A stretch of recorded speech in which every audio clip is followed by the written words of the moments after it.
Today's episode contains sensitive topics, such as addiction and suicide. So if you are sensitive to this content, please listen at your own discretion. What is art without the muse? Many of Western art's most famous works are depictions of women. But who were these women? Do they have their own stories to share with the world?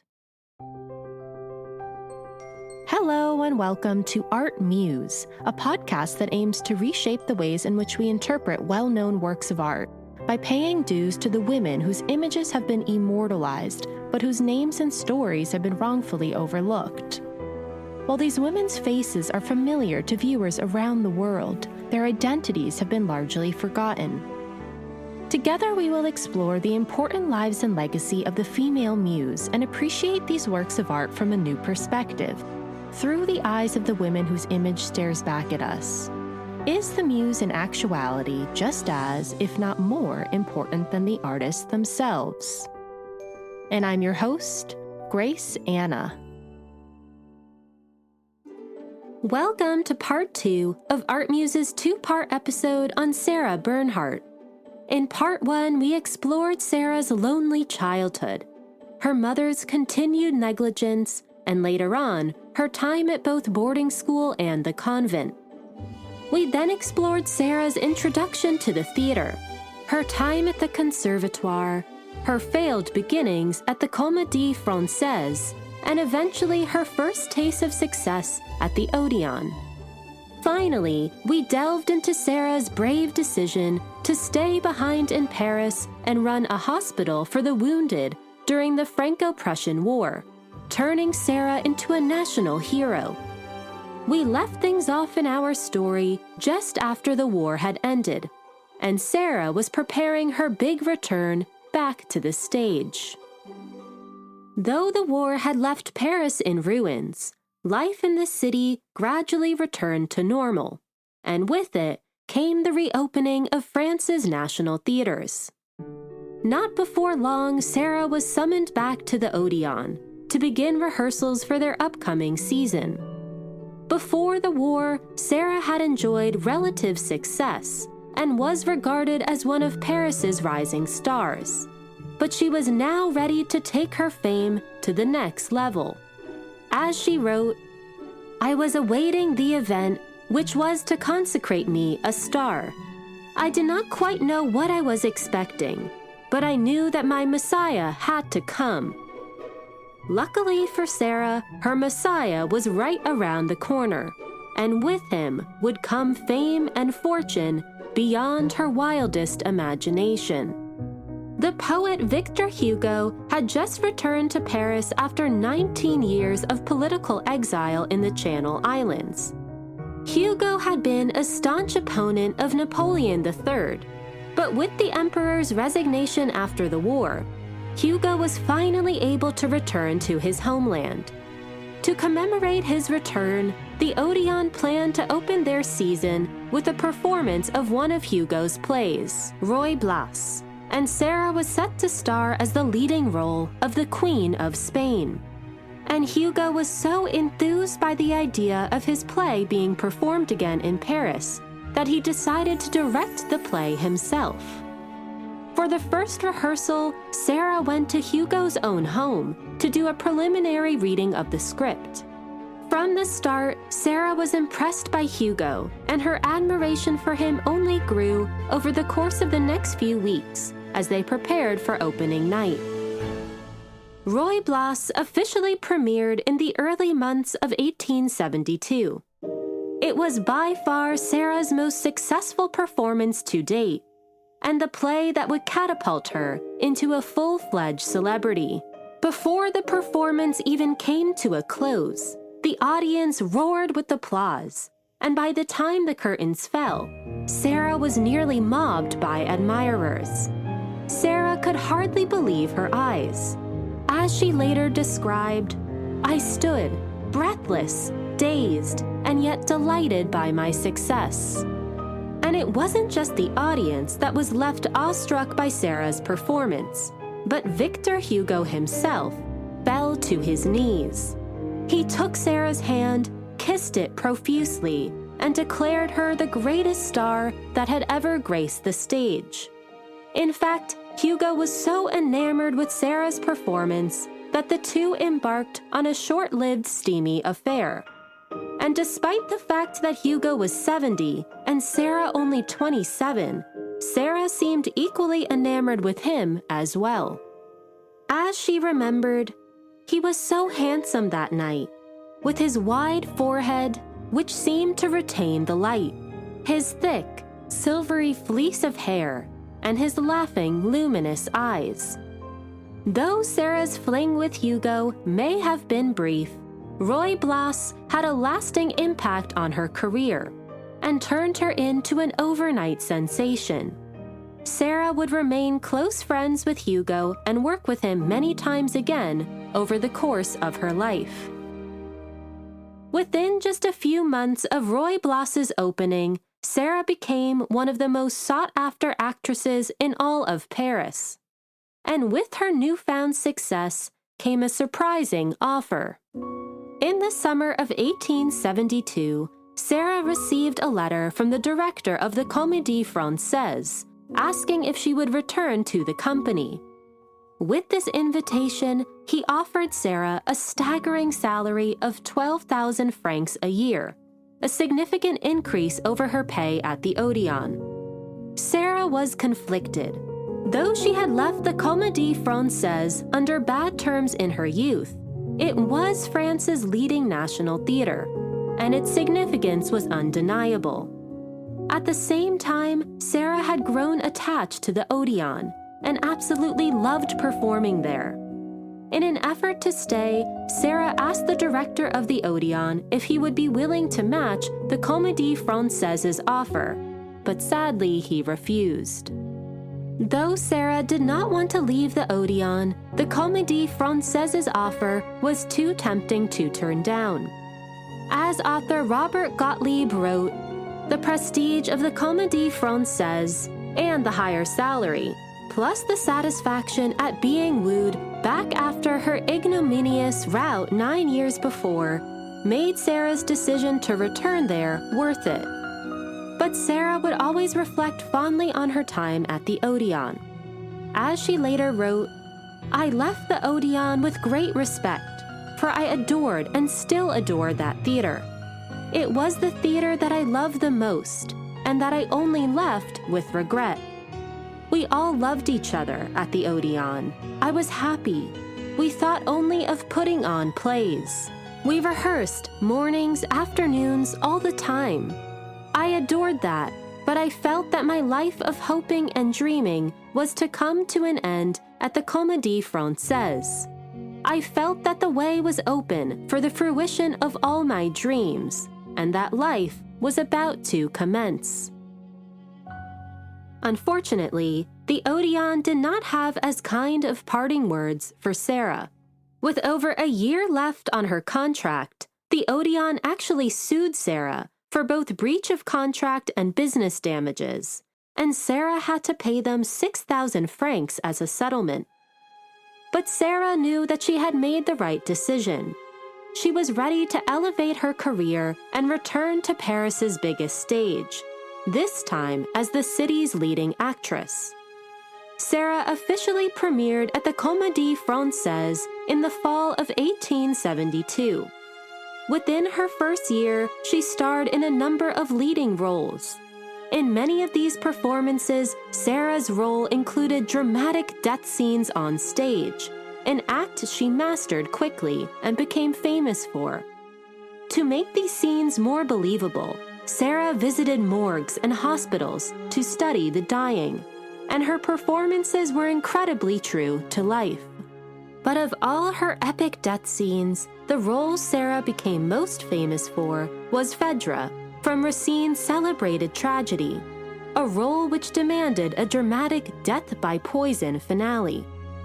The role of Phèdre was both emotionally and physically taxing, and showcased Sarah's immense talent as an actress. To see Sarah perform Phèdre was an unforgettable experience.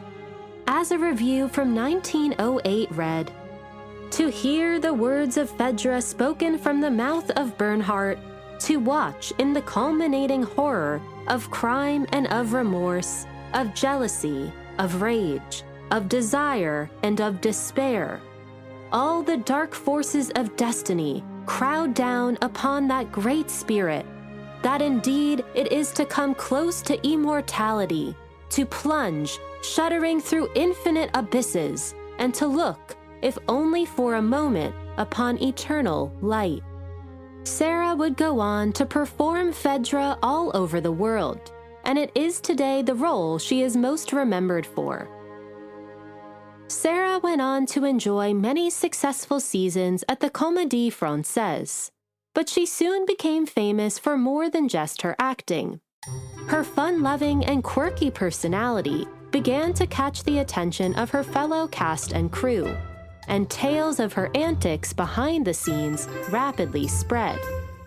As the playwright Octave Feuillet once wrote of Sarah, unlike the other actresses, she turns up at rehearsals dressed to kill, velvet from head to foot, with her hair all frizzy, and usually holding upon a bunch of flowers. She rehearses seriously, the way she's supposed to, sometimes striking beautiful poses. Then, when the scene's over, she bursts into dance, jumps around, sits down at the piano to accompany herself. Then she stands up and marches around like a circus clown. What a strange girl. There's nothing more charming than watching Sarah. The public also took notice of Sarah's forward-thinking and unusual fashion sense. Sarah was never one to follow the crowd, and paid no mind to the fashion norms of her day. Instead, she dressed herself in completely original and jaw-dropping outfits. Sarah often wrapped herself in black lace and exotic furs made from ocelots, chinchillas, and beavers. And she chose equally daring hats to match, on one occasion even wearing a hat made from a stuffed bat. To bring her visions to life, Sarah commissioned many of Paris's leading fashion designers to design her own personal clothes, a task that designers found incredibly exciting. As author Catherine Reef wrote, Sarah dressed not in accordance with fashion, but according to her own idea of how to present herself to the world. She made fashion. And as author Robert Gottlieb wrote, Sarah never dressed like anyone else, and since she didn't behave like anyone else either, she fascinated the entire world. And it's certainly true that Sarah did not behave like anyone else the public had ever seen. Word quickly spread of her growing menagerie of animals, including a monkey named Darwin and a parrot named Bizbouzon. Her private zoo would only become more and more notorious as the years went on, and she continued to expand her collection of wild animals. The public was also shocked to hear that Sarah slept in her own coffin, and even traveled in her coffin on tours. It's true that Sarah kept her own coffin in her bedroom, but her decision to sleep in it was much more tragic than she may have let on. When her sister Regine was dying of tuberculosis in 1873, Sarah let her sleep in her own bed, while Sarah slept next to her in her coffin. But this did not stop Sarah from capitalizing on the public's fascination with her, and she posed in her own coffin with her eyes closed and hands folded across her chest for a famous photograph, which was widely published by the press. In the summer of 1878, Sarah stunned the public yet again when she took off in an untethered hot air balloon, flying over that year's Universal exhibition. Always dressed to impress, Sarah looked every bit an adventurer, wearing a long detective jacket, buckled white headscarf, and riding boots. And as she ascended over the exhibition's crowd, Sarah threw rose petals down to her admirers, who gawked at her from below. Sarah found the experience of flying absolutely enchanting. So much so that she published a short novella based on her experience later that year, the first book of many that she would publish in her lifetime. Titled In the Clouds, Sarah described the magical feeling of ascending into the air. As she wrote, "I find a sky, blue, and a sun, radiant. Around and about us the cloud mountains, opaque with rainbow-hued crests. It is astonishing, not a sound, not even a whisper." Sarah proved herself to not just be an accomplished actress and bold adventurer, but also a highly imaginative and skilled writer. In the Clouds quickly became a bestseller and flew off the shelves. Sarah became equally notorious for her many love affairs. Soon after joining the Comédie Française, Sarah enjoyed a steamy romance with the theater's rising male star, Jean Mounet-Sully. The public could not get enough of their relationship. Both stunningly good-looking and with equally eccentric personalities, Sarah and Mounet-Sully likened the perfect match. This was furthered by the fact that Sarah and Mounet-Sully often performed as co-stars, their romance flourishing on and off the stage. Sadly, Sarah and Mounet-Sully were not the perfect couple the press made them out to be. Both tempestuous by nature, Sarah and Mounet-Sully bickered constantly.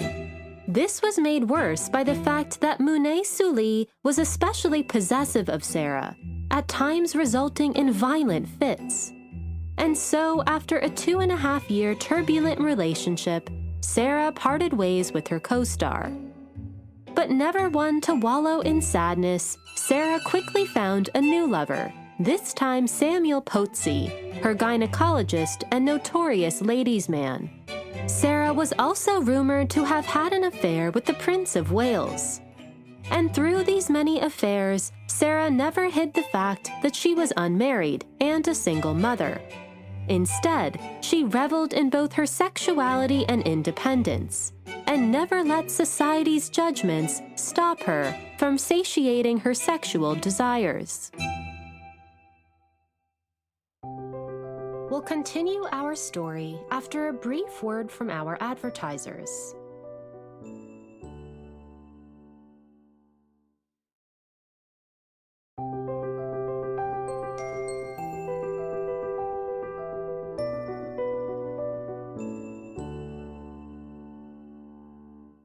Welcome back, listeners. Now let's dive back in.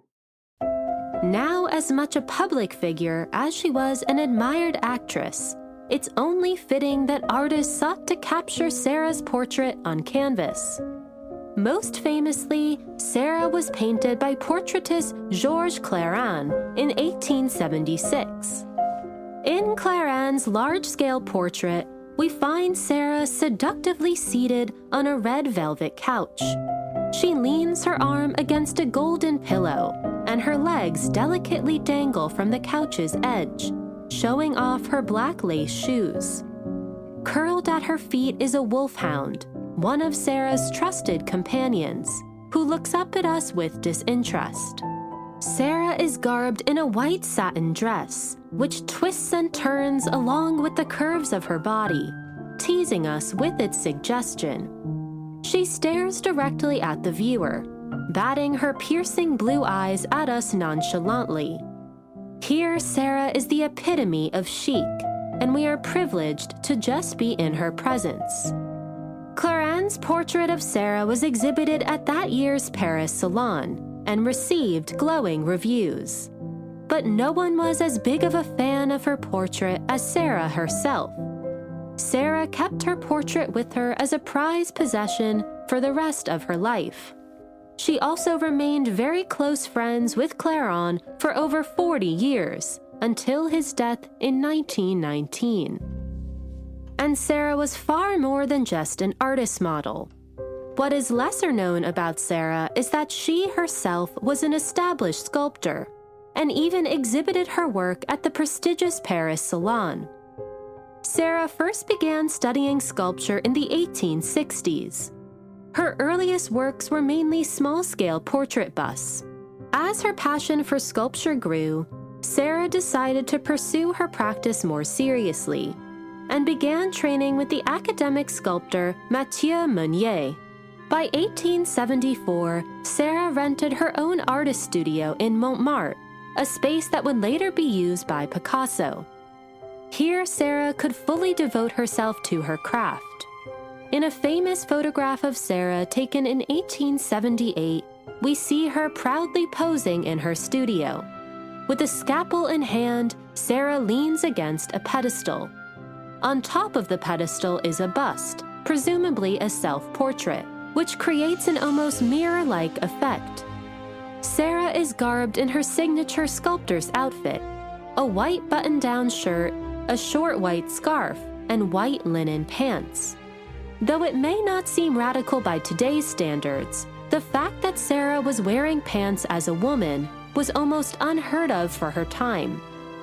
Just as she boldly played male roles on the stage, Sarah was not afraid to take on the role of male sculptor in her studio. And her outfit was not just for show. Sarah took her sculptural practice extremely seriously. As time went on, her skills as a sculptor excelled. While her early work mainly consisted of portrait busts, Sarah was eventually able to sculpt complex and theatrical scenes. She also mastered a number of different mediums, including marble, terracotta, and bronze. Her sculptures were accepted into the Paris Salon as early as 1874, and she would continue to exhibit her works there for many years to come. Scholars have identified at least 50 original works made by Sarah throughout her lifetime. In today's episode, we'll explore two of Sarah's standout works made during this period. The first, titled After the Storm, is one of the most impressive of Sarah's entire oeuvre. Sculpted in 1878, Sarah depicts a peasant woman cradling the limp body of her grandson, who had just been pulled out of the sea after getting caught in a fisherman's net. The tragic scene was based on a real event that Sarah had witnessed in Brittany, which resulted in the young boy's death. But in her fictionalized version, Sarah leaves us with a glimmer of hope. The boy's lower arm grips his grandmother's dress, suggesting that he may still be clinging on to life. Clearly in reference to Michelangelo's Pietà, here Sarah translates the famous biblical scene into her own personal terms, showing the tragedies of her own people and country. Sarah's sculpture is rendered in a way that feels extremely true to life. She has captured the limpness of the boy's body, the strain of his grandmother's neck, and the burrows of her forehead with impeccable realism. And her masterful achievement was not overlooked in her time. Not only was After the Storm accepted into that year's Paris Salon, but it received an honorable mention, and Sarah was subsequently awarded a silver medal. Sarah impressed critics yet again in 1880, when she sculpted her own self-portrait as the mythological creature Chimera. Chimera in Greek mythology is a creature composed of different parts, most commonly the head of a woman, the wings of a bird, and the body of a lion. Chimera was a common artistic theme in the late 19th century, but it was not without its problems. As the Art Institute of Chicago's website explains, chimeras were objects of fascination for visual artists across styles and mediums. The obsessive interest in female iterations of these creatures by male artists were connected to the notion of the femme fatale, a seductive woman who lures men into perilous situations. This deeply misogynist fantasy framed women as inherently dangerous and animalistic in their supposedly primal sexual predation. Though Sarah has decided to depict herself as this part human, part animal creature, here instead she has reclaimed chimera as a means of female empowerment, and by inserting her own image into chimera, she has rewritten its mythology. As the Art Institute of Chicago's website continues, Bernhardt cleverly reappropriates the imagery of the chimera in the service of positive self-promotion. As chimera, Sarah is all-powerful and in charge of her own narrative. Though Sarah was unafraid to be a female trailblazer in the male-dominated world of sculpture, many of her male associates were less than pleased. Rodin in particular dismissed Sarah's talent and called her sculptures old-fashioned. She was constantly under attack in the press, and many men found it inappropriate for an actress to pursue an art as formal as sculpture. Fortunately, some men did come to her defense, most famously the novelist Émile Zola, who declared on Sarah's behalf, "She is reproached for not having stuck to dramatic art, to have taken up sculpture, painting, heaven knows what else. How droll! Not content with finding her thin or declaring her mad, they want to regulate her daily activities. One is freer in prison." And Sarah herself paid these critics little mind. With her head held high, she continued to produce sculptures for the rest of her life and exhibited her work all over the world. All while Sarah busied herself with her artistic career, she continued to perform at the Comédie Française, where her fame as an actress only skyrocketed. Soon, stories of Sarah spread across Europe, and countries outside of France were eager to host Paris's hottest actress. In the summer of 1879, Sarah was invited to London to perform in their upcoming season. Upon arrival, Sarah was greeted by dukes, duchesses, counts, and lords, and even became friendly with Oscar Wilde. Sarah performed over the course of a 6-week season and blew English audiences away with her naturalistic and heart-wrenching performances. She also arranged for her sculptures to be exhibited at a gallery in Piccadilly, an opening which was attended by the Prince of Wales.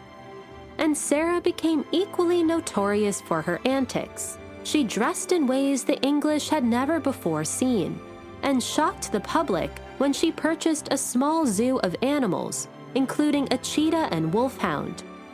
As the English writer Henry James wrote of Sarah's time in London, "The intensity, the ecstasy, the insanity, as some people would say, of curiosity and enthusiasm provoked by Mademoiselle Bernhardt was impossible to describe."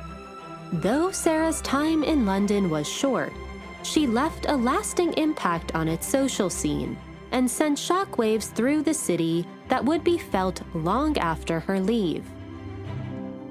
Unfortunately, Sarah's return to Paris was not as glamorous. Tensions had slowly been rising between Sarah and the director of the Comédie Française, Émile Perrin, for some time, and they were about to come to a boil. A few weeks after her return, Sarah was cast in a production of L'Aventurier. But as Sarah began rehearsing for the performance, she fell gravely ill. She asked to postpone opening night so that she could recover, but Perrin refused to give her any time off. This was not the first time that Perrin was unsympathetic towards Sarah's bad health. He also often used derogatory language when speaking to Sarah, in one letter even ridiculing her, quote, horrible Jewish nose. So when Sarah was forced to perform on L'Aventurier's opening night, despite her impaired health, she had hit a breaking point. To make matters worse, Sarah received bad reviews from the press after understandably giving a lackluster performance. For Sarah, this was the final straw. She immediately wrote an angry letter to Perrin demanding her resignation from the Comédie Française. As Sarah declared, "You have compelled me to play when I was not ready. I was very unwilling to appear before the public. You absolutely insisted. What I foresaw has happened. The result of the performance has surpassed my anticipations. It is my first rebuff at the Comédie Française, and it shall be my last. By the time you receive this letter, I shall have left Paris. Will you kindly accept my immediate resignation, and believe me, yours sincerely, Sarah Bernhardt."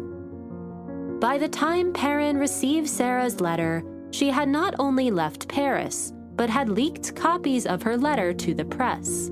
Perrin had not only lost his biggest star, but was exposed to the public as the emotionally abusive director he was.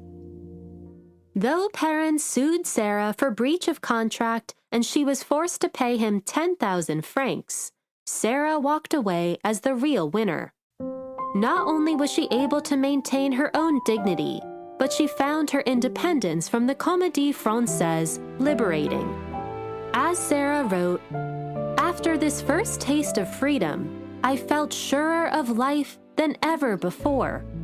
Although my constitution was very weak, the ability to do as I wanted without interference or out of anyone's control calmed my nerves, and with a strengthened immune system, my health, which had been undetermined by perpetual irritations and excessive work, restored itself."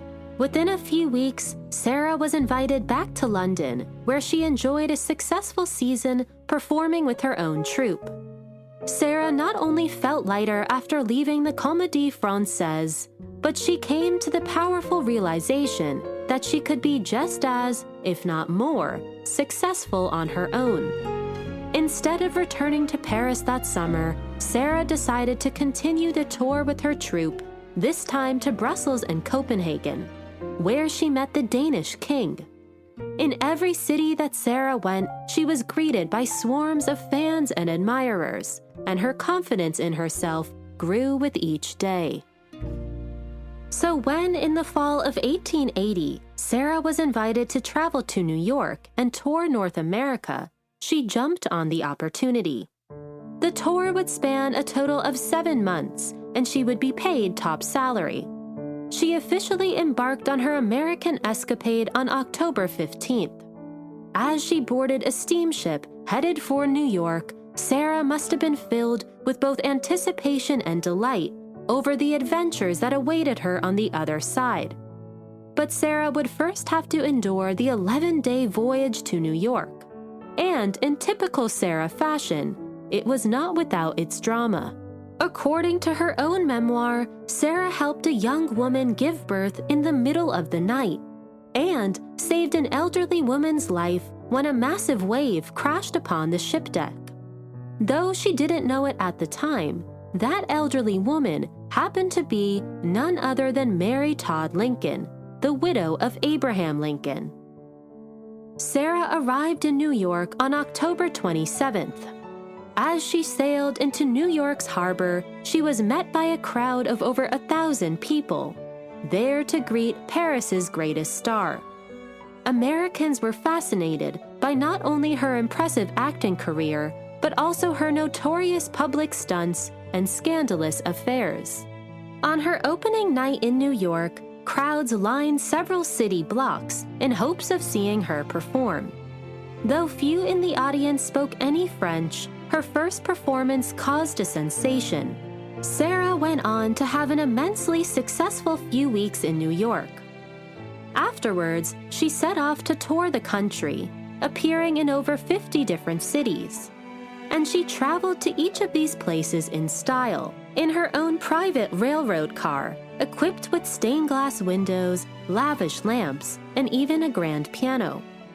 One of Sarah's most memorable adventures during her tour was meeting Thomas Edison. On her way from New York to Boston, Sarah stopped to visit Edison's home, where he showed her his latest invention, the phonograph, and recorded her reciting a monologue. Along the tour, she also purchased a pet alligator, whom she named Ali Gaga.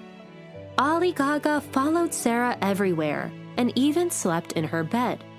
Unfortunately, Ali Gaga did not survive long after being fed a diet of champagne and milk.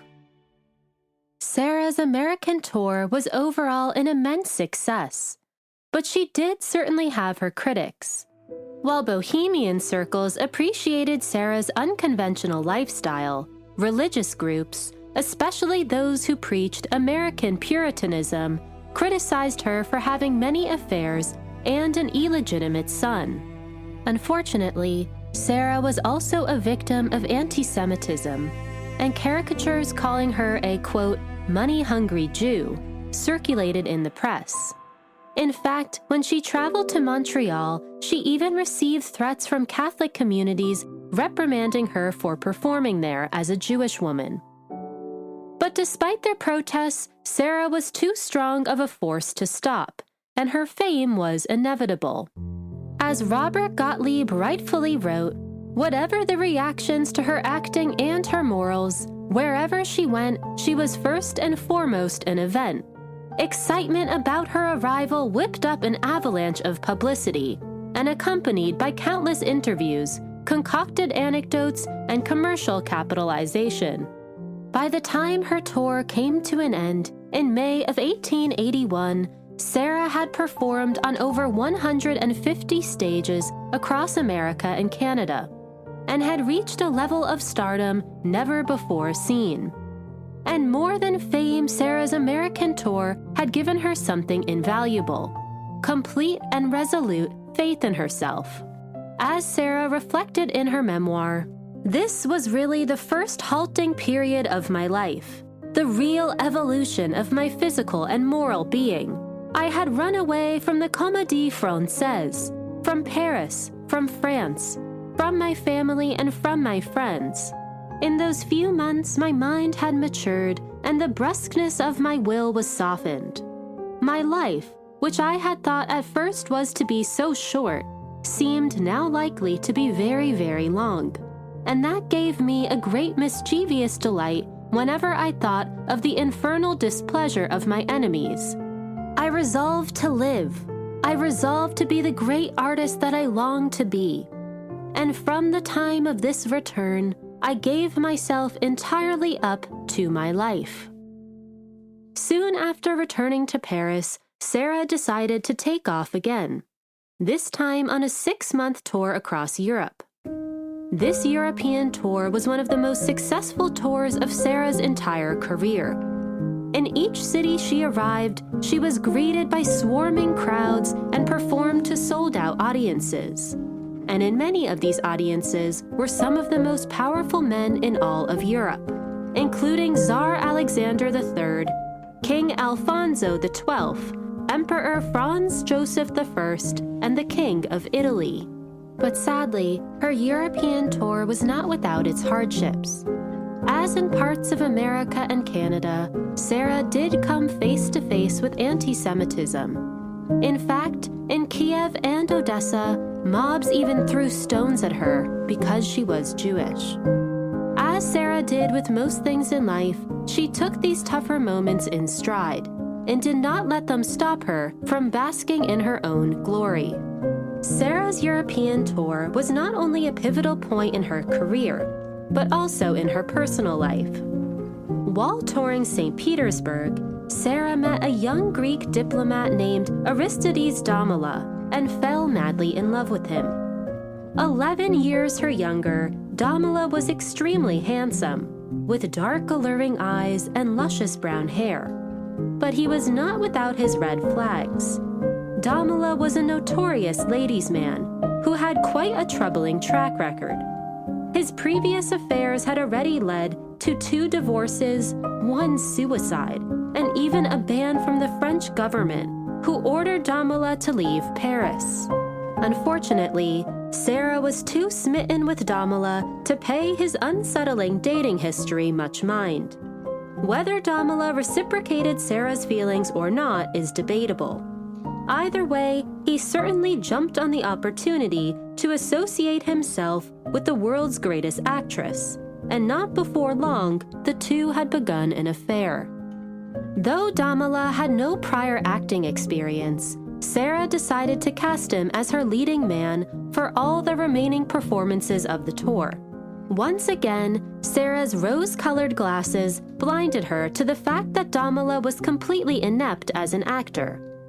Just as impulsively, on April 4, 1882, during a stop in London, Sarah decided to marry Domela, astonishing not only her friends and family, but the entire world. Sarah later told her friends that she wanted to marry Domela because it was the only thing left she hadn't yet experienced. Whether she was blinded by love or seeking a new thrill, Sarah's decision to marry Domela would be one of her greatest life regrets. It didn't take long for Damala's bad habits to come to the surface. He began indulging in his wandering eye, gambling away massive amounts of Sarah's money, and even used her money to buy expensive gifts for his mistresses. Jealous of Sarah's success, he made scenes at her performances and publicly humiliated her at every chance he had. He even called her derogatory names like, quote, the Jewess with the long nose. He also became heavily addicted to morphine, squandering even more of Sarah's money on his drug use. Sarah overlooked Damala's destructive and hurtful behavior for as long as she could, unwilling to accept that her husband could possibly care this little about her. But when she was forced to sell off her own jewelry to pay his accumulating bills, Sarah had to reckon with the harsh reality that her husband was taking clear advantage of her. Sarah eventually mustered up the strength to throw Damala out. He ended up dying of a drug overdose a few years later, at the age of 34. As one of Sarah's friends recalled, "To me, Damala was the most cold-blooded, cynical, and worthless individual whom I had ever met." Fortunately, Sarah was able to recoup most of the money she had lost through tours and performances. And though her husband did not love her in the way she deserved, the public certainly did. In the years to come, Sarah's success and international fame as the best actress of her generation only grew. When she wasn't busy performing in Paris and London, she continued to tour all over the world. In 1886, Sarah set off on a 13-month-long tour through the Americas, including South America. Sarah loved the thrill of touring in places she had never before been, and delighted in the new experiences each tour brought with it. As she told a journalist upon her leave, "I passionately love this life of adventures. I detest knowing in advance what they are going to serve at my dinner, and I detest 100,000 times more knowing what will happen to me. For better or worse, I adore the unexpected." Her tour through South America certainly did not disappoint. Sarah performed in Brazil, Argentina, Cuba, Chile, and Ecuador, where she even went crocodile hunting. And the government of Argentina was so impressed with her that they deeded her 13,000 acres of land that Sarah had no idea how to locate and never saw. In 1888, Sarah set off again, this time for Egypt and Turkey. And in 1891, she embarked on her most extensive tour yet, a tour that would take her across the globe, spanning Europe, the Americas, and Australia, and take 2.5 years to complete. She even traveled to remote islands like Hawaii and Samoa. And Sarah did not travel lightly.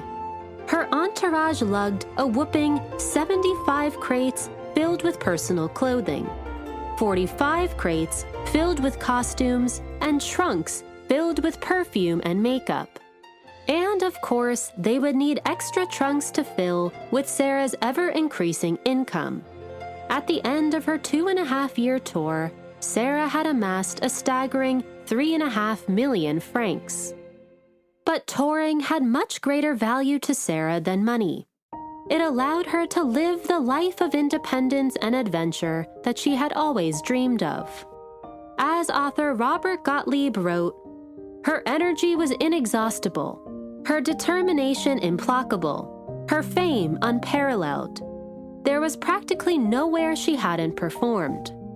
Her touring was not just a matter of making money or of expanding her reputation.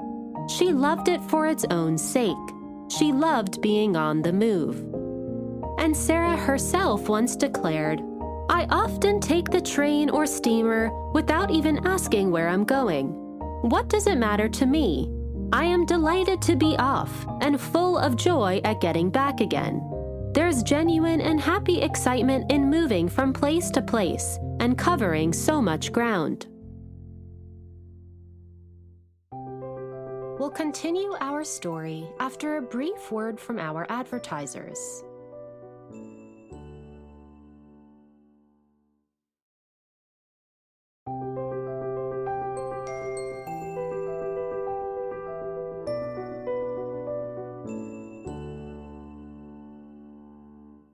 Welcome back, listeners. Now let's dive back in. When Sarah managed to sit still, artists continued to flock to paint her portrait. There are a number of portraits of Sarah from this high point in her career. One of the most notable is by Louise Abema, who painted Sarah's portrait in 1883. Louise Abema was one of the most prominent female artists of the Belle Epoque period. She was also a leading member of Paris's lesbian community. Sarah and Louise were very close. They made portraits of one another and even posed in provocative photographs together. In fact, some scholars have suggested that Sarah and Louise were lovers, proposing the possibility that Sarah may have been bisexual. Whatever the nature of their relationship was, it's clear that the two women had great respect for one another. And that respect is palpable in Louise Abema's portrait of Sarah. Pictured with a diamond tiara on top of her head, Sarah sits tall like a queen on her throne. Her face is in profile, and her eyes gaze above, as if she is looking up to the heavens. Here, Sarah is regal, confident, and majestic, and is every bit the international icon she had worked hard to become. In return, Sarah sculpted Louise in 1878. All through her years performing on the world's greatest stages, Sarah never abandoned her own artistic practice. In fact, her skills as a sculptor only improved, evident in Sarah's masterful portrait of Louise. Sculpted in marble, Sarah depicts Louise with impeccable detail. You can see the folds of her styled hair, her slightly pursed lips, and inquisitive eyebrows. Sarah has portrayed Louise staring downwards, averting our gaze, giving her an air of mystery. It's clear that there is an intimacy between sitter and artist, and that Louise holds the secrets to the depths of their connection. Sarah continued to exhibit her works through her mid-age. In 1893, her sculptures were shown at the Columbia Exposition in Chicago, and in 1900, her works were included in the Exposition Universelle. It was also around this time that Sarah leased her own theater in Paris, the Théâtre de la Renaissance. Sarah not only starred in her own theater's productions, but was its artistic director and manager. She oversaw every detail of the theater, from designing costumes and sets to lighting and even the theater's finances. She also imposed her own set of rules, including removing prompters boxes so that actors had to memorize their lines, and prohibiting women from wearing hats so as not to block anyone's view. Her plays were performed in the dramatic style she had become famous for, not the more subdued school of acting that was becoming popular at the turn of the century. As Sarah declared, "In my theater, the natural is good, but the sublime is even better." Sarah ran the Théâtre de la Renaissance for 5 successful years. Yet, despite the theater's popularity, Sarah did not prove to be the most business savvy, and her debts began to accumulate. And unfortunately, by 1898, she was forced to surrender the Théâtre de la Renaissance. But as she prepared a world tour to make back the money she had lost, Sarah got word that another theater was up for lease in Paris, one much larger and more magnificent, the Théâtre de Paris. Sarah could not resist the chance of opening another theater, one she swore would be even more spectacular than the Théâtre de la Renaissance. And so, in January of 1899, Sarah signed a 25-year lease with the city of Paris and renamed the Théâtre de Paris the Théâtre Sarah Bernhardt. The theater had a lot of potential. Its audience was twice the size of the Théâtre de la Renaissance, and could hold over 1,700 seats. The stage was enormous, and the backstage was large enough to accommodate several different dressing rooms. But Sarah had big dreams for her theater, and she immediately began renovating the space to fit her vision. She covered the walls in yellow velvet, hung glittering chandeliers from the ceilings, and built a 5-room private backstage suite where she could dine, entertain guests, and even spend the night. On the facade, Sarah spelled out her own name, illuminated by over 5,000 light bulbs, and in the lobby, she hung life-size portraits of herself dressed in her famous roles. The Théâtre Sarah Bernhardt officially opened its doors on January 21, 1899. As with the Théâtre de la Renaissance, Sarah assumed full control of her theater. She not only starred in her own productions, but also directed and produced them. She hired her own actors, designed the costumes and sets, and took charge of the theater's finances. She also oversaw the theater's promotion. To advertise her new theater, Sarah partnered with the Czech artist Alphonse Mucha, who designed a series of posters of her. The posters are nothing short of breathtaking. Made in the Art Nouveau style, each poster is a different life-sized image of Sarah in costume, standing proudly like a divine figure. Sarah continued to work with Mucha over the course of the next many years, and he even began designing some of her sets, costumes, and programs. Though she now wore many hats, Sarah absolutely blossomed on the stage of her own theater. Here at the Théâtre Sarah Bernhardt, she played a number of roles that she is best known for today. Many were strong female characters, like Joan of Arc, Queen Elizabeth, and Marie Antoinette. But Sarah also played a number of leading male roles, a bold move for a female actress of her time. Most famously, Sarah played the role of Hamlet. Though in her mid-50s, Sarah saw no issues with playing the young and masculine prince. In fact, there's a surviving video from 1900 of Sarah playing Hamlet with vivacious energy. As author Robert Gottlieb described the video, "Sarah is remarkably effective. Sarah was then 56, and she not only looks 20 years younger, but can easily be taken for a male and a prince. She's somber, quick, natural, easily expert with her sword, and clearly used to dueling. There's nothing campy or feminine about her. She's manly, and she's coolly resolved. It's certainly a vindication of her right to perform the greatest male roles and a welcome clue as to how she pulled it off." Unfortunately, not everyone was as taken with Sarah's bold choice. From the start, Sarah's performance as Hamlet caused an uproar, and men in particular took offense. As one French reporter complained, "It wasn't enough for her to obliterate all of her female rivals. Is she now going into competition with all the men as well?" And when Sarah brought her performance to America, the controversy followed. As the American novelist William Dean Howells wrote, "I dismiss her Hamlet as triple impertinence, not merely French and feminine, but Jewish as well."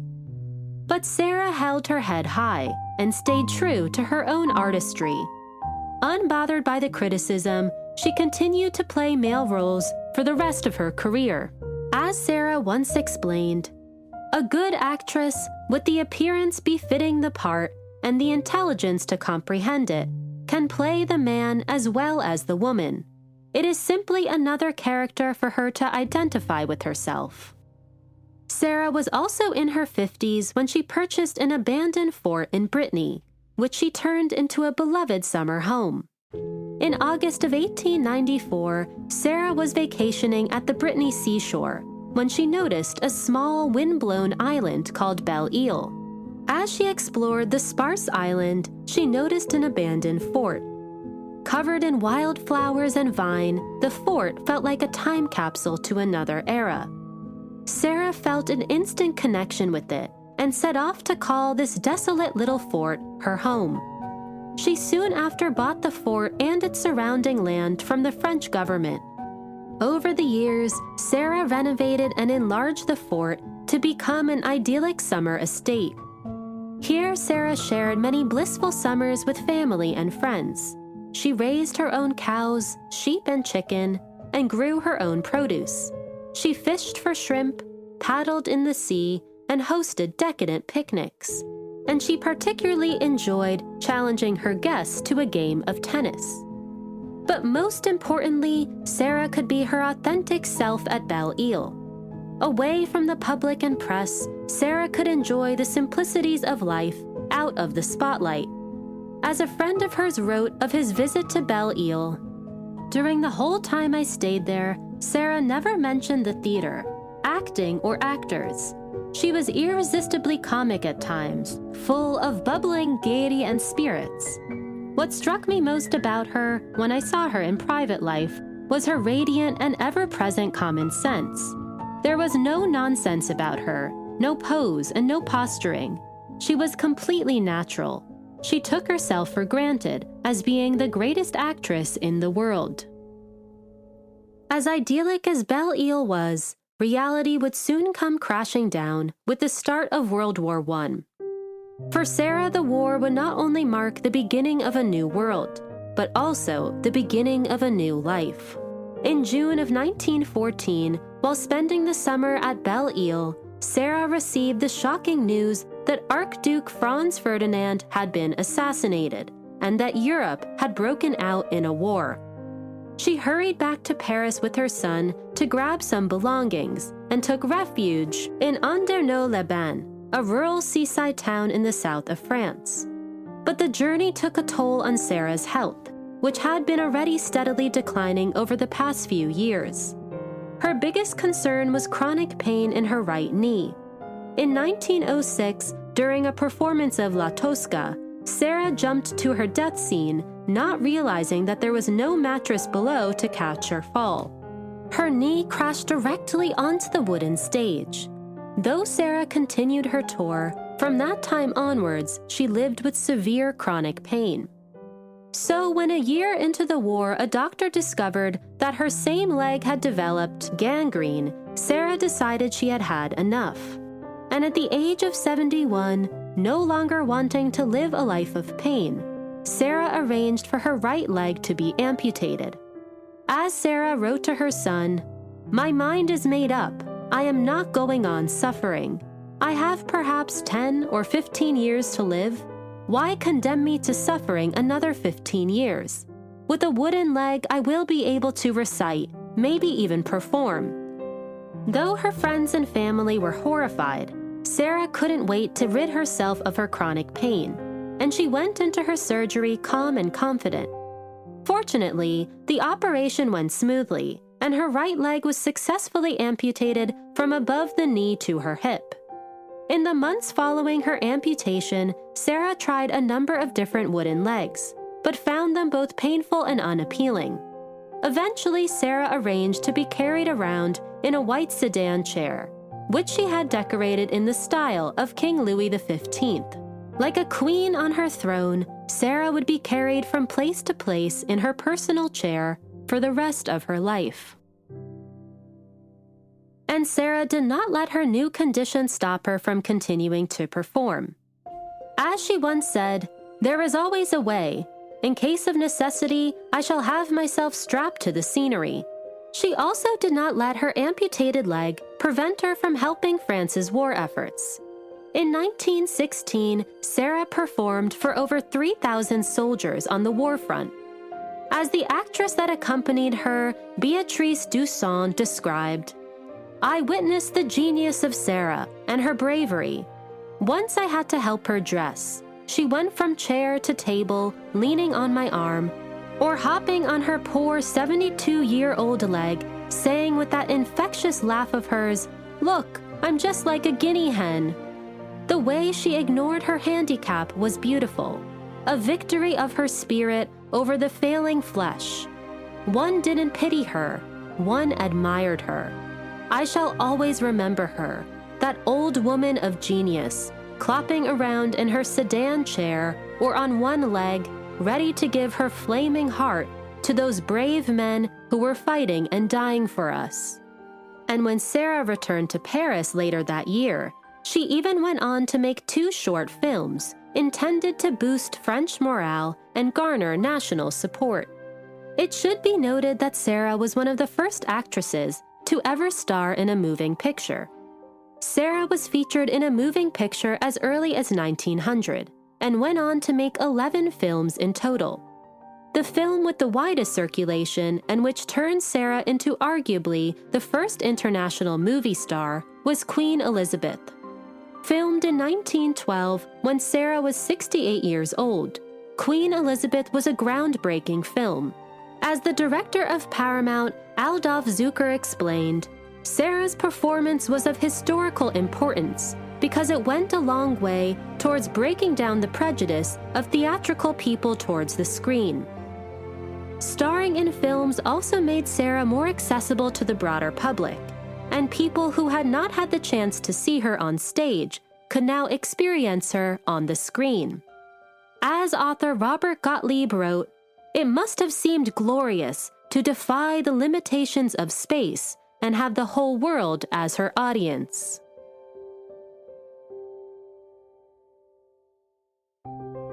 We'll continue our story after a brief word from our advertisers.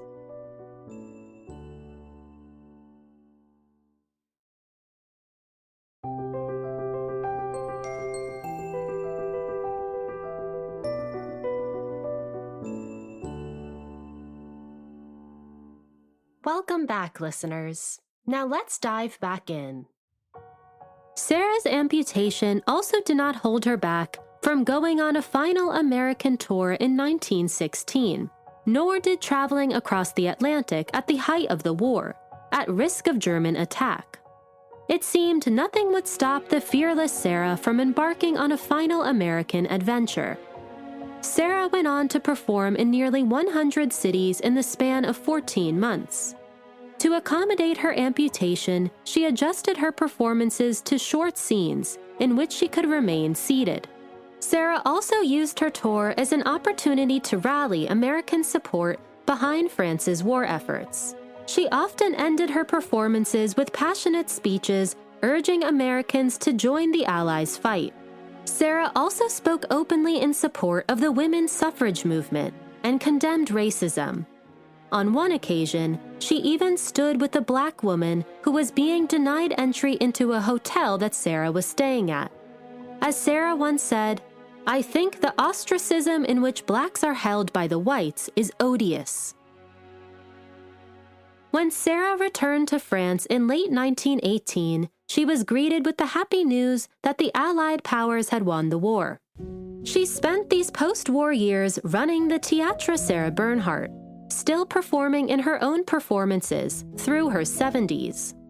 When she wasn't busy with her own theater, Sarah taught acting classes to young students. She also wrote down her own reflections on acting, which was eventually edited into her book, The Art of Theater. In these reflections, Sarah declares that acting is not about imitation, but rather really living each role you play. As she wrote, "I contend that it is necessary to feel all the sentiments that agitate the soul of the character. The artist's personality must be left in the dressing room.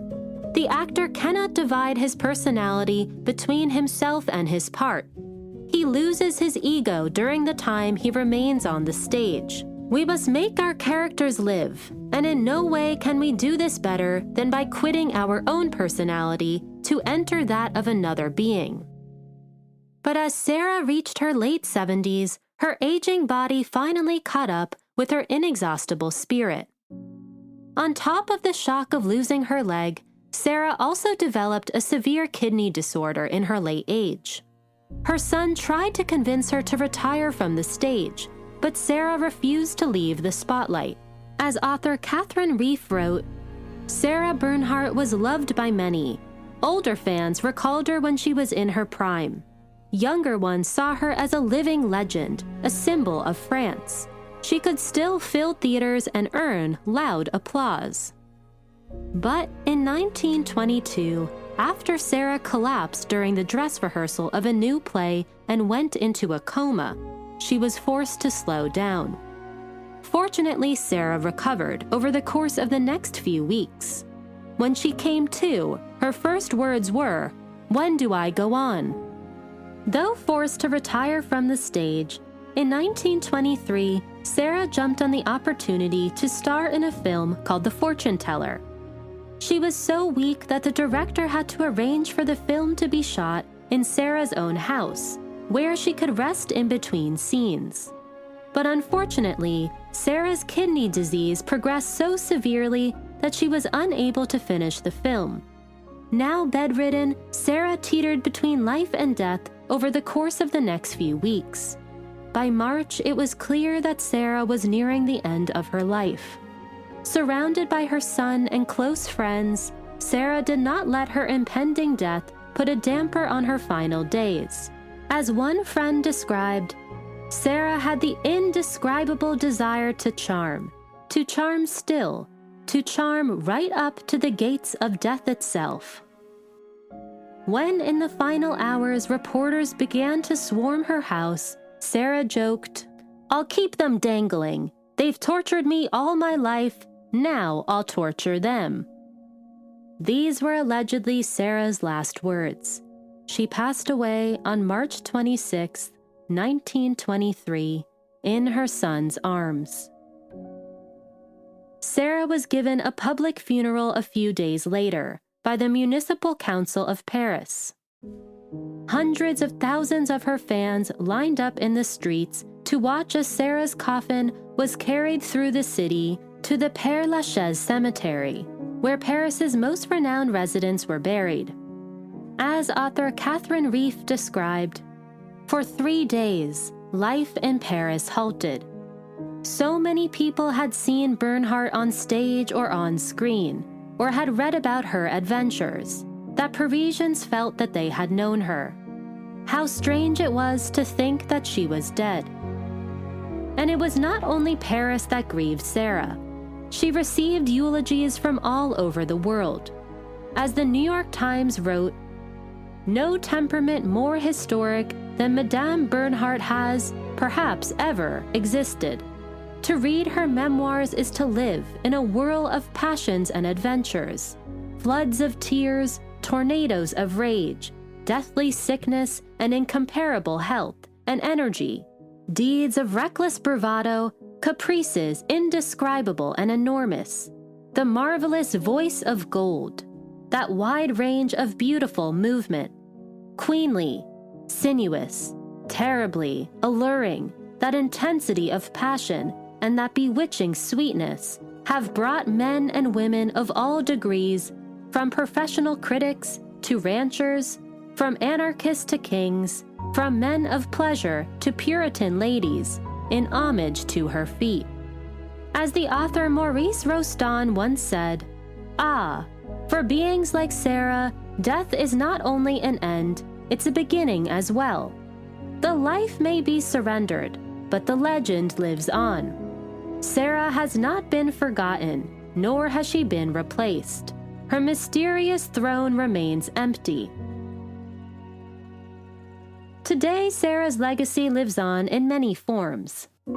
In 1960, Sarah was inducted into the Hollywood Walk of Fame and was given her own star. The Théâtre Sarah Bernhardt ran until 1967, honored today with a Café Sarah Bernhardt next door. In 1976, a biopic based on Sarah's life was released, starring Glenda Jackson. In 2005, the Jewish Museum in New York put on a special exhibition titled Sarah Bernhardt, The Art of High Drama, the first ever major museum show fully devoted to Sarah. And there have been a number of well-researched biographies on Sarah released over the last half-century. But in today's episode, we hope to honor Sarah's legacy as one of the greatest actresses to ever light up the stage, as an accomplished sculptor whose work received international acclaim, as a best-selling author of many books, as an entrepreneur who ran her own theater for over 25 years, as a die-hard patriot for her country, as a devoted and loving mother, and as one of the fiercest spirits to ever walk this earth. Of course, Sarah is best known for her immense acting career, but how she first fell into acting should not be overlooked. Sarah began acting as a means of survival, after years of neglect and emotional abuse by her mother. As the author Robert Gottlieb wrote, "We have to remember that Sarah began her training not as a girl desperate to act, for whom the stage was an irresistible attraction, but as a girl looking for a way out of a difficult situation." Born with an immense amount of resilience, Sarah used acting to carve a new path for herself and take charge of her own life. Though it took many years of undeterred determination, Sarah eventually went on to become one of the most successful actresses in modern history. Audiences all over the world fell in love with Sarah on the stage. As author Catherine Reef beautifully wrote, "No one ever forgot seeing Sarah Bernhardt act. She walked on stage with a smile, as if thanking the audience for coming. Briefly, she was herself. Then, she transformed into her character almost by magic. People remarked again and again that they fell under a spell. They forgot they were watching Sarah Bernhardt and believed they were seeing Cleopatra, Prince Hamlet, the Queen of Spain, or whatever character she was portraying. Audiences cried with her, they laughed, they cheered, and they adored her." And as author Mark Twain once famously said, "There are 5 kinds of actresses: bad actresses, fair actresses, good actresses, great actresses, and then there is Sarah Bernhardt." And what is even more remarkable is that Sarah was able to take control of her own career, managing her own shows and tours, and eventually even owned and operated her own theater, where she not only starred in its productions, but directed and designed the costumes and sets. Being in charge of every aspect of her own career was an almost unheard of feat for an unmarried woman of her time. As author Robert Gottlieb continued, "From the moment she quit the Comédie Française in 1880 until her death 44 years later, she was in complete control of her career. Playwrights vied for her attention, leading artists and composers were at her disposal. Her tours were, for the most part, sensational successes. Step by step, she had morphed from being a figure of scandal to being a magnificent artist, to be venerated as a great symbol of, an ambassador for, France." And she certainly was an ambassador for France. Sarah was a lifelong patriot of her country. In the Franco-Prussian War, she stayed behind in Paris and ran her own makeshift hospital for wounded soldiers. And in World War I, she performed for soldiers on the front lines while still recovering from the amputation of her own leg. Sarah was equally loyal to her son. Unlike her own mother, Sarah was a devoted and loving mother who doted on her son at every chance she had. And the devotion was certainly reciprocal. After Sarah's death, her son went on to run the Théâtre Sarah Bernhardt until his own death in 1928. And Sarah's creativity did not stop with acting. What is lesser known about Sarah is that she was also an accomplished visual artist. Her sculptures were accepted into several different years of Paris's prestigious Salon, and later were shown internationally.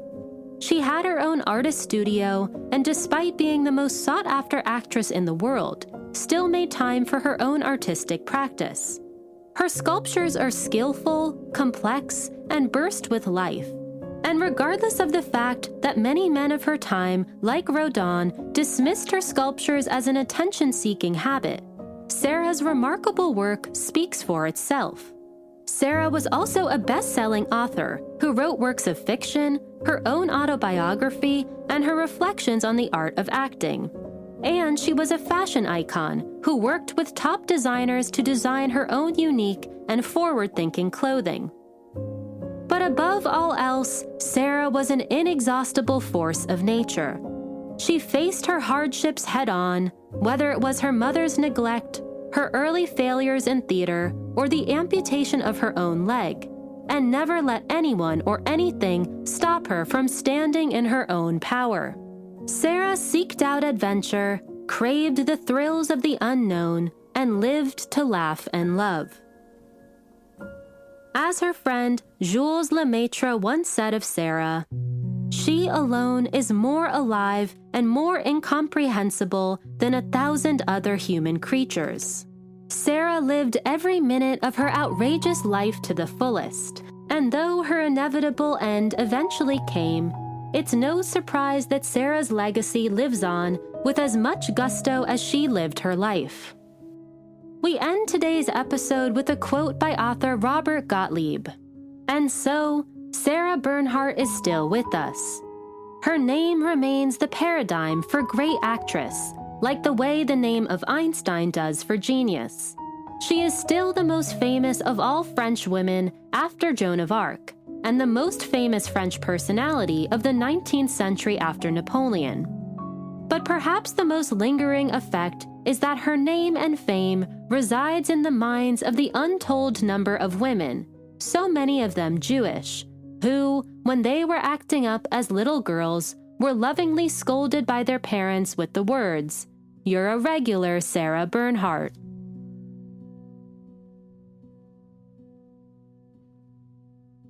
I hope you have enjoyed ArtMuse's 2-part episode on Sarah Bernhardt. I have included images, resources, and suggestions for further reading on the ArtMuse website and Instagram. ArtMuse is produced by Kula Production Company. Today's episode was written by me, your host, Grace Anna. Stay tuned as I continue to share the stories of the women behind some of the world's most important works of art. Until next time, bye for now.